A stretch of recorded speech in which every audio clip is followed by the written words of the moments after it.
gents, welcome back once again. You guys know what time it is. Yours truly, all things covered. Pat P, Bryant McFadden, big time episode for all you football fans, all you football lovers, and most importantly, all you fans of Steelers. The Steeler Nation stand up. On this episode, we'll get our very own Pat P's first reaction to the Steelers' new outstanding draft class, along with some other nuggets in regards to what we all witnessed this past weekend. Stay tuned. Before we get into our show, make sure you like and subscribe and drop your thoughts in our comment section. Make sure you tell a friend to tell a friend, especially on YouTube. We love to have back and forth with you guys. So we love seeing your comments in our YouTube comment section. Drop us a 5-star rating on Apple Podcasts and Spotify. If you like the show, make sure you continue to give us your eyes and your ears and tell a friend to tell a friend. Pat P, first up, man, Steelers draft check-in, right? Steelers draft check-in. Me and you have already talked about it briefly about how well the Steelers did in this past draft. But for you, when you talk about the first round selection, I know you kind of gave your analysis on what you thought would happen. I did as well.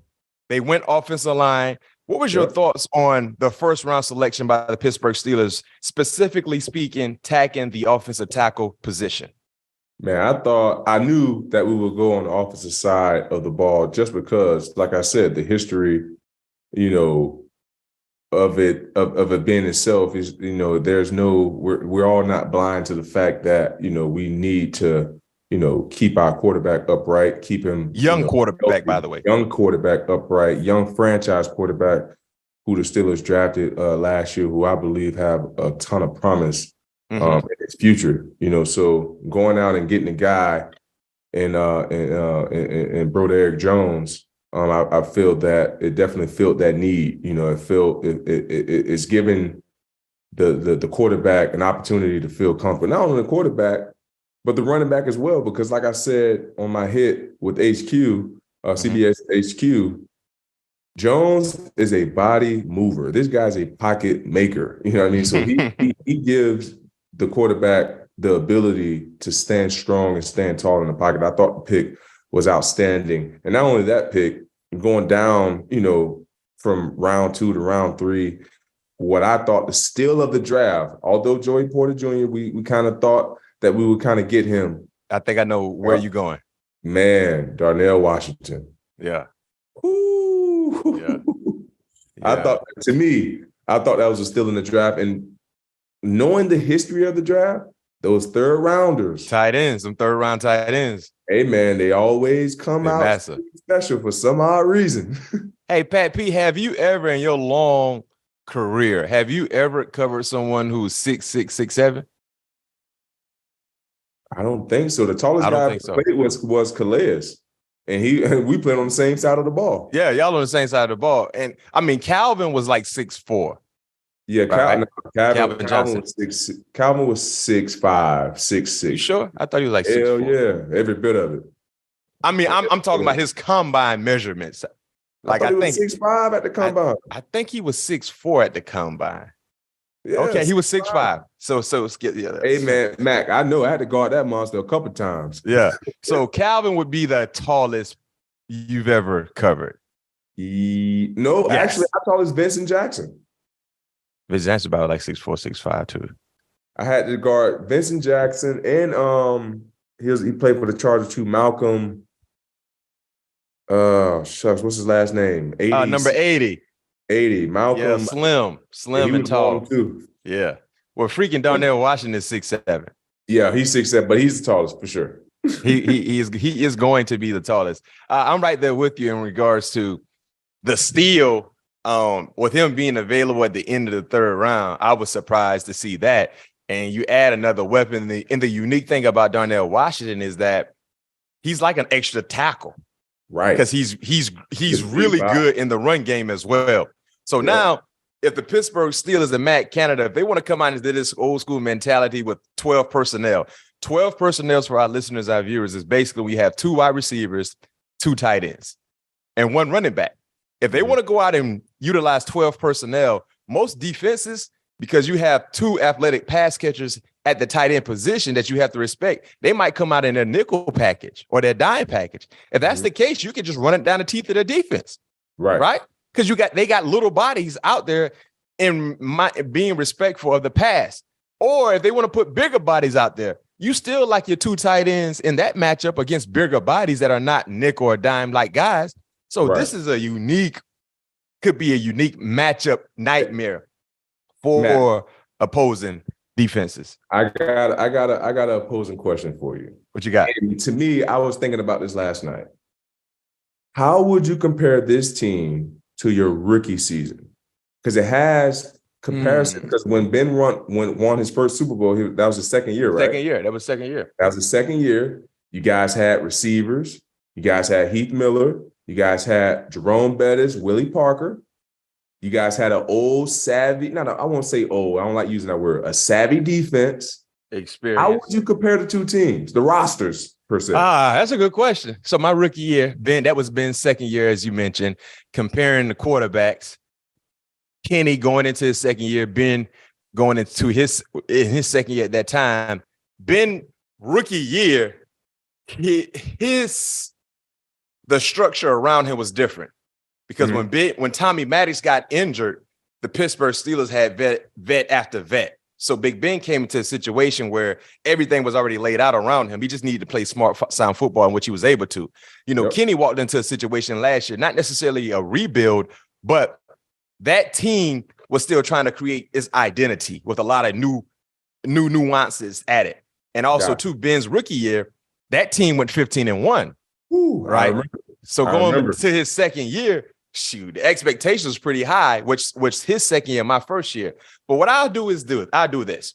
The difference between Ben's second year, which led to a Super Bowl win, compared to what we're getting ready to witness in Kenny's second year, Ben had more experience at the pass catching position. The only young guy was Heath Miller, who was a rookie. Everybody else was really experienced. They've been a part of the Steelers organization for quite some time. You got George Pickens, who's going to be counted on a lot coming in year two. Deontay has been around the block for quite some time. Allen Robinson, this is his first rodeo with the Steelers. You got some new pieces on the offensive line as well. So the continuity for Ben in year two was well established compared to what Kenny is getting ready to embark on in regards to some of the new faces, right? And then defensively for us, I mean, the only really new face on our defense in year two was clearly in the secondary was me. Everybody else was there. You know what I mean? So in the secondary, everybody was a part of the team for quite some time. The first level defensive line wise, everything was there. You look at the linebackers, everything was there. So we didn't really have a lot of new faces. For you guys this year, Pat P, you're new to the organization. Joey Porter, who was just like myself, I was drafted in the second round. He's drafted in the second round. He's going to be a new face to the defense. You look at some of the linebackers, y'all don't have a lot of new faces, but we had more established continuity. So I think that's the difference as well. But, the talent for the Pittsburgh Steelers, and I would love to get our fans to comment into the comment section. Where would you rank the talent based on the free agency moves and now the draft? Like, where would you rank this team in regards to talent and potential from what we've seen in years past? And Matt, and that's where I was going at it, because when I just look at the roster off my head, the talent is kind of compatible to that, what that was 05, 06? 05. 05, 06, roster. Not, like you said, the continuity, and you guys have been there. You guys, those guys had expectations through the roof. But at the same time, that was Bill Coward last year, right? No, that was his Bill Coward last year was 06. 05 was 1 year before he left. So Tomlin came in. No, so Bill won a Super Bowl though, right? Yeah, in 05. So Bill left. Bill last year with us was 06. So the 05 year, which was my rookie year, was the year we won the Super Bowl. Gotcha. Tomlin came in 07. Gotcha. So what I see from the difference is the talent level is there. And then, mind you, you guys had, we don't have any Hall of Famers yet, but you guys had, No. Oh man, yeah. Troy.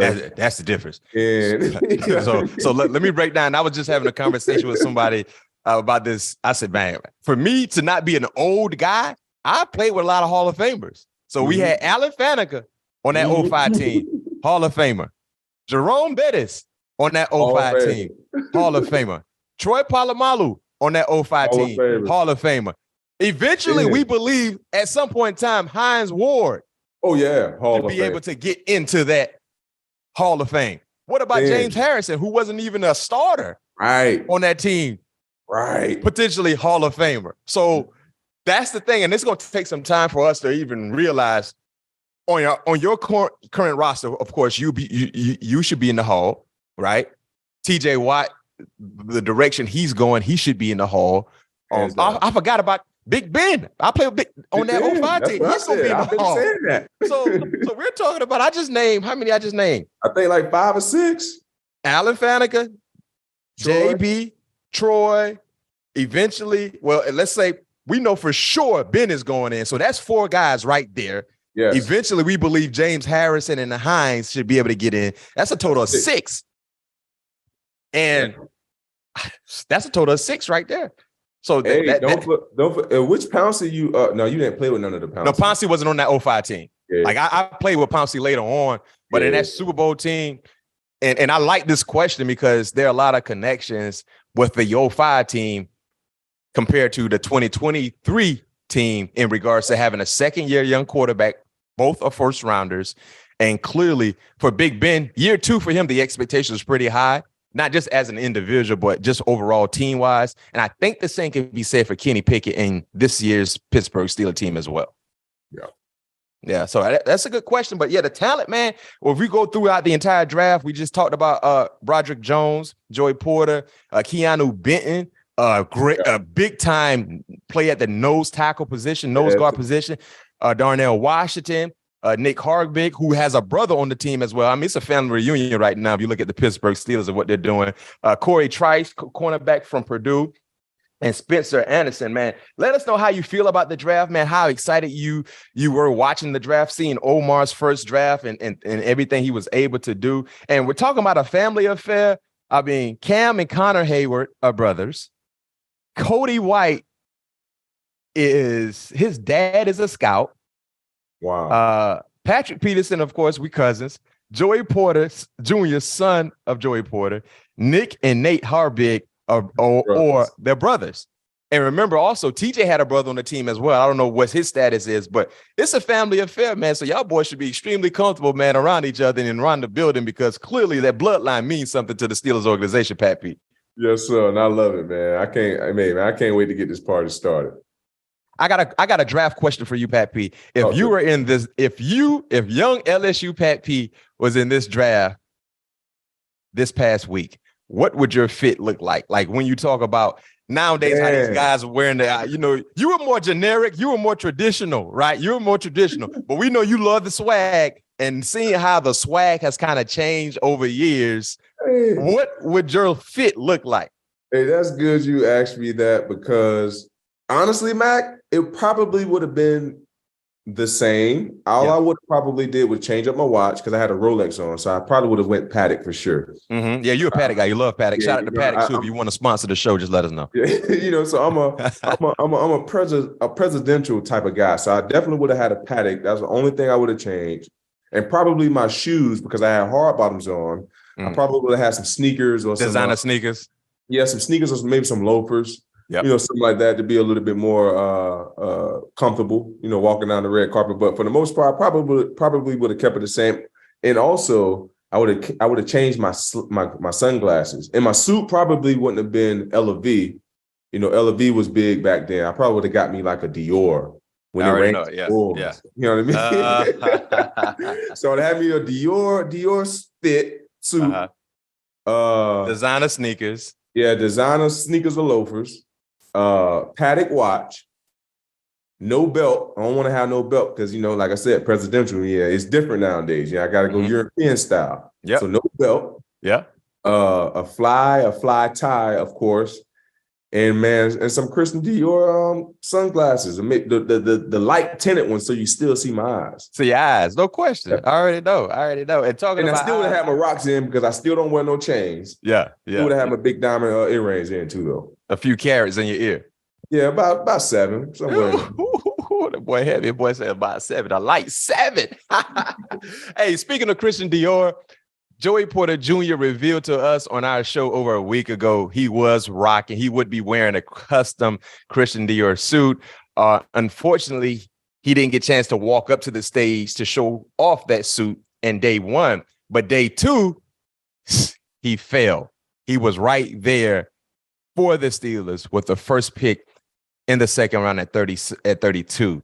How surprised were you to see Joey Porter still available, and how excited are you knowing that you're going to get a chance to really work with him through and through, get a chance to share some of the knowledge on and off the football field with potentially your young protege?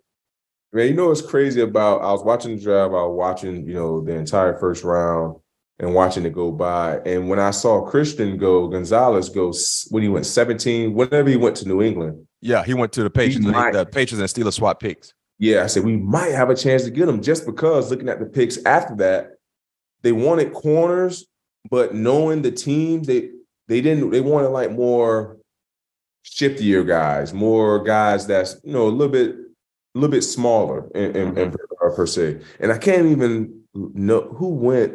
So I know Deonte Banks went. Deonte Banks was the only corner to go after Christian Gonzalez. And what's his measurements? He around 6'4", like 197. He ran 4.3 also. Okay. So it came down, it's basically was going to come down to what teams want, in their corners. Yeah.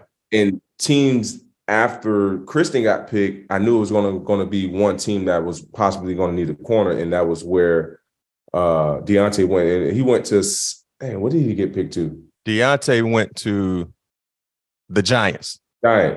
So after that, I knew it was going to have an opportunity because teams after that pretty much have established, corners on their roster. So when I saw that happen, I was like, damn, this might come into fruition. He might end up being my teammate. And lo and behold, the Steelers end up taking him the first pick in the second round. And now we're going to be able to make some magic happen. And I'm excited because having the opportunity to speak with him on our pod a couple days ago, just hearing his knowledge of the game and how good he wants to be, the leg work that he's putting into greatness. Because like I tell guys all the time, greatness is not going to be handed to you. You got to put the work into it. You have to be dedicated to it. You have to be patient. You have to be, honed in on your craft every single day, throughout the year. Even if you're just chilling on the plane, how can you get better? And just having a conversation with him, I sense that from him. So I'm very excited to be his teammate. And like I said on my hit, man, it's going to be crazy playing with him. And I guess I have a feeling what LeBron is going through playing with a colleague or ex-teammate's son. Yeah, you can really feel like LeBron because you were teammates of Joey Porter Senior, my bad, and now you play with his son, so no question. Oh man, that's unique. So what are the first thing you're planning on sharing with Joey Porter in regards to playing corner in the next level? What if you can, let's say I'm Joey Porter Jr. right now. I walk up to you, Pat P, man. What I need to know, Pat P, like what I need to know for me to be able to be at my best in regards to covering these guys on Sunday. What would your response be? First and foremost, man, your body. Understand your body and take care of your body, because your body is something that can be your successor or it can be your failure, depending on how you treat it and how you take care of it. So with you being a rookie, you want to get ahead of the game right now of taking care of maintenance work, getting 2 and 3 massages during camp, because your workload is going to be totally different from my workload. So making sure you're getting in the cold tub, making sure you're hitting the sauna, making sure hitting red light treatment. Your body is your temple. So take care of your body and sleep. I know a lot of young guys, it's your first year in the league. Well, Joy, I know it's going to be your first year in the league. You want to go out and party. Damn that. Yeah. Off season. Well, the good thing about Joey, he's a Pittsburgh kid. He actually drove after they drafted him. He drove to the facility because they still reside in Pittsburgh. Perfect. So he's not in an unfamiliar city atmosphere. Perfect. So it's not like everything is new to him. So he should be well endowed in regards to knowing what to do and what not to do. So that's the good thing. And like I said, you got 9 months. To me, this how I treated it. Even when I was a rookie. You got 8 months to give your craft all you got. Yeah. Everything you got. Everything. And then the other 4 months, you can relax. No question. So for those 8 months, you got to be dedicated to your craft, to yourself, and also to your teammates. Because to me, I didn't want to let my teammates down. I mean, Adrian Wilson, Darnell, those guys will tell you, with me being a rookie, I didn't want to let those guys down because I knew how much the game meant to them. Yeah. And for me, I knew how much the game meant for me. So my performance, every time I went on, put something on wax on Sundays, it meant something to me. So I wanted to make sure that it showed. So therefore, you said the body. After that, because you're good enough. You're in the league for a reason. There's only 2,300 of us. So you're good enough to be here. So now you got to do the things to stay here, which is, like I said, number one is the body. Number two, be a student of the game. Yep. You have to be a student of the game. You have to watch yourself. You have to watch numerous opponents because everybody's different. So you have to understand how to adjust to certain opponents. So you have to really be a student of the game, understanding how guys different releases, how guys different breaks. Like Justin Jefferson and D Hop, they break out of routes totally different. You know what I mean? So you have to be able to understand that going into games. And the last thing I'll say is, I already said, get your rest, you take care of your body, film study. And the last thing I'll probably tell Joey is make sure you find a way to eliminate the outside noise. Because the outside noise can be something that can be a hinder to your performance on the field, worrying about this, that, and the other, what's not going on inside the facility. My coach, Kevin Ross, always told me, I don't want to live in that outside this bubble, meaning inside the NFL. Yeah. I don't want to live outside that bubble because that's not for me. And I feel like for me as well, that's not for me. But at the end of the day, I have to adjust to that because my day is going to be, called upon at some point in time.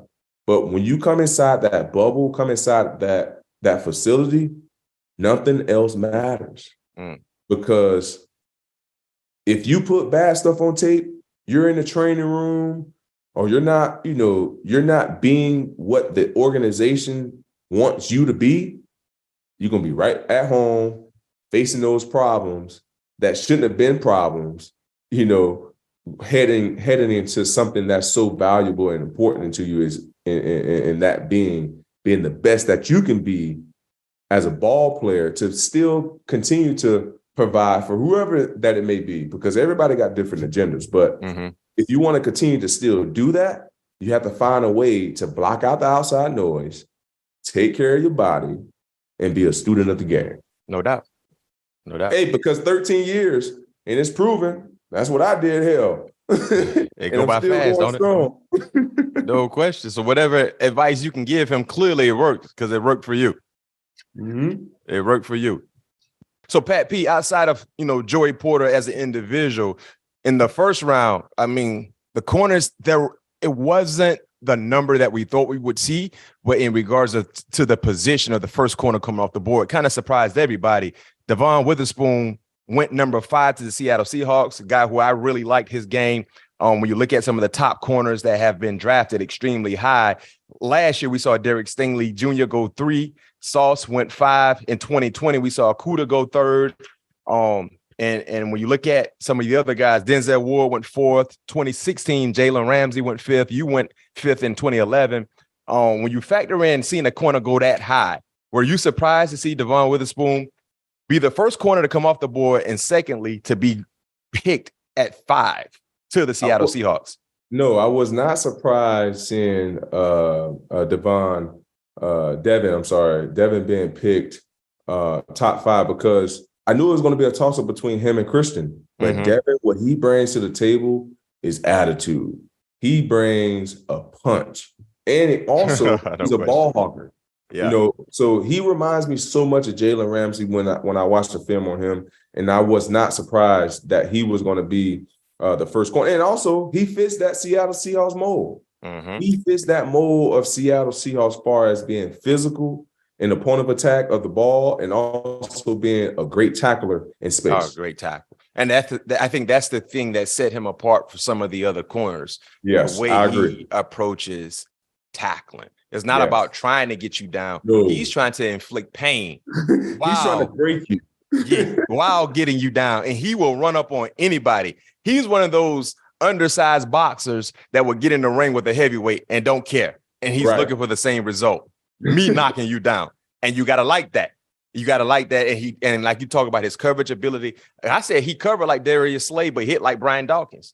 That's a heck of a combination. And honestly, if you think about that, hell, that's what Jalen Ramsey is. Yeah. He hit like a Brian Dawkins, and he can cover the best of them. No question. Jalen Ramsey got the best scoop game in the game, though. If you ever see him tackle and he wrapped them legs up, boy, you know he was a wrestler. He used to love wrestling because he will scoop you quick. Boy, he gonna get you. You know, he used to wrestle your friends in the backyard. Boy, the first person get underneath you, boy, you might be going to elevate. You might be getting elevated a little bit. That scoop game Jalen Ramsey got, boy, is top tier. It's different. It's different for sure. Yeah, that scoop game, boy. I said, yeah, Ramsey used to wrestle a lot when he was young, boy, because that scoop game, boy, he wrapped them legs up, boy. You getting ready to go up off the ground. He goes. We got to get Witherspoon on the show too, but at some point in time, man, he a Florida kid. You know, we love getting this Florida deep and off the ground. Yeah, no question. You know how, man. When I remember the first time I got scoop slam playing football, man, I was so scared because I ain't have no foundation. My feet was off. Right. And I'm up in the air. I'm like, man, I don't know how I'm gonna fall. And I don't know if I can brace my fall because I don't know how I'm gonna fall, man. That scoop game, man. You know, you get tackled the right way and get scooped up. Hey, I'm trying to tell you, that scoop tackle definitely passed off a couple concussions too, my guy. No question. Because you remember we had them egg helmets, them eggshell helmets. No question. That old yellow skull. Yeah, that old school helmet. They don't know nothing about that. You better had Lee Patton in that. And you remember the one that had the blue thing inside that you could take out and put it in the freezer. Hey. I remember that. With that raggedy mouthpiece. You remember back in the day, we used to put the bubble gum in our mouthpieces. Yes, sir. Boy, you have all kind of gumming and you wear that the entire season. Right. The same mouthpiece. You just keep adding bubble gum to it. Boy, you talking about germ on top of germs. And funky? Oh my goodness. We didn't know no better though. That was the norm for us. You know, these kids nowadays don't know nothing about that. Boiling that mouthpiece and putting it in the hot water. Oh, so it can form to your teeth. Hey, last question for you before I let you go. In regards to Will Levis, he was there, thought he was going to be a top 5, top 10 pick. The media had the camera on him and his family the entire time. Do you kind of fault the media in a situation like that when you're supposed to be a top 5 guy or a top 10 worst case scenario, and you have to sit in the green room the entire time? Like, do you think the media should be more mindful and sympathetic of that player who was supposed to be worst case scenario top 10 still sitting there at 20 and clearly not going to hear his name called? Should they just kind of take the attention off of him and stop putting the camera on him? Because it felt so weird. They kept putting the camera on Will Levis and his family. Man, I feel like, first of all, nobody is guaranteed, top 10 unless, a team is desperate at a position and we pretty much know what the number 1 pick is going to be. But after that, it's almost like roulette. Like you really don't know what's going to happen after the first pick. The first 3 picks, you kind of know. You kind of have an idea what's going to happen. But after that, trade's going to happen. Just like we saw in the first night. We saw 2 mega trades within the first 15 picks. Man, listen, trying to predict, I know there are so many people that create mock drafts, but trying to predict what's going to happen is like trying to predict March Madness, trying to predict the perfect bracket. You don't know. Right. But I think, you don't know. Right. You don't know. But I do think the media should do a better job of holding back on showing the guy who was projected to be, a high pick and falling down the down I agree, because it's uncomfortable as the draft goes on. It's uncomfortable to watch, from afar. So I know what he should have done. He shouldn't have put no dang on mayonnaise in his coffee. Oh, that's his thing. I think he would probably have been a little higher. That's his thing, and I feel like this. I'm joking. I don't drink coffee, but I wouldn't put mayonnaise in my coffee if I did. I'll say this, and we'll go. For me, when you watch Will Levis at Kentucky, he had no business being considered a top 5 pick anyway. Yeah. Like, for everybody that was saying the hype and this, and some people saying he might go 1 or 2 at one point in time. No, he wasn't on 1 or 2. Yeah, he went where he was supposed to go. Mm-hmm. The second round, best case scenario, that's where Will Levis needed to go, and that's where he went. First round considerations, no, not from what I saw in regards to consistency playing college football in the SEC. Because heck, if you go back to last year, Pat P, Will Levis wasn't a top 3 quarterback in the SEC last year. Right. So exactly, like, what are we talking about? But it is what it is. He went where he was supposed to go. I agree. And he went into a good situation that will require him to be needed. Hopefully not this year, because they still have Ryan Tannehill, but he has an opportunity to sit and watch. Yeah. Hey, Mac, I got a quick question for you before I know you got a quick hit. Yep. Do you even know what's in mayonnaise? Do you know how mayonnaise, like, do you know the ingredients? No, I like mayonnaise on some of my sandwiches, like subs. And so if it's something weird, don't tell me.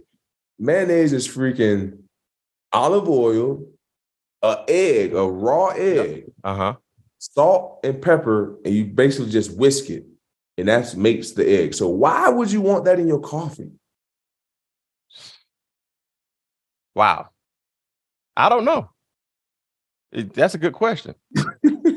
I maybe Will can tell us if we ever talk to him. Right.